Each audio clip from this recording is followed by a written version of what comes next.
Kementerian Agraria dan Tata Ruang berkomitmen menyediakan 79.925 hektar lahan terlantar untuk program 3 juta rumah dari Kementerian Perumahan dan Kawasan Permukiman pada awal 2025. Menteri ATR yang juga Kepala Badan Pertanahan Nasional, Nusron Wahid menyebut lahan itu merupakan milik pemerintah dengan memanfaatkan lahan terlantar yang tersebar di seluruh wilayah Indonesia. Meski demikian, Nusron menilai tanah tersebut masih perlu dikurangi atau maksud kami dikurasi oleh pengembang apakah cocok untuk dibangun hunian atau tidak.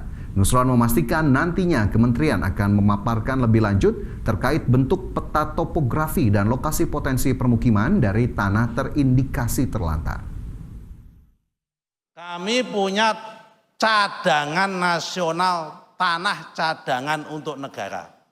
Yang kami bisa peruntukkan untuk perumahan itu 79.925 hektar. Nih yang sebelah sana itu Pak Rio Setiaban.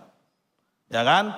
Kami punya indikasi tanah cadangan untuk nasional itu TCUN itu 854.662 hektar. Ini yang udah dalam bentuk cadangan. Kalau dalam bentuk potensi bisa 1,347.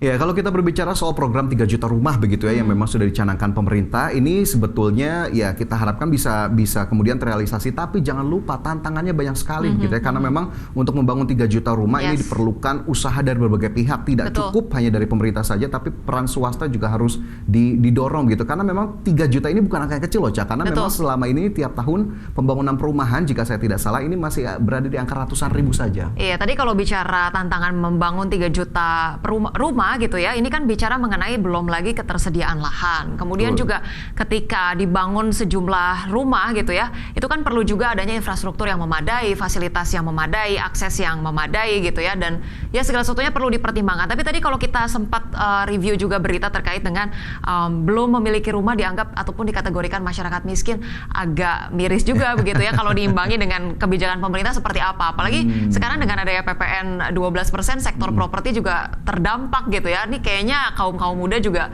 makin lumayan struggle lah untuk beli rumah. Kalau anak muda memang ada perspektif lain juga ya, kadang bahwa ya saya nggak pengen punya rumah juga, saya mau tinggal di apartemen ataupun di TOD di daerah transportasi ya, tapi memang untuk penyediaan rumah ini kita harapkan juga ada insentif lainnya agar kemudian tadi masyarakat yang mungkin berpenghasilan rendah ini fasilitas yang kemarin sudah diberikan juga bisa dilanjutkan. Betul.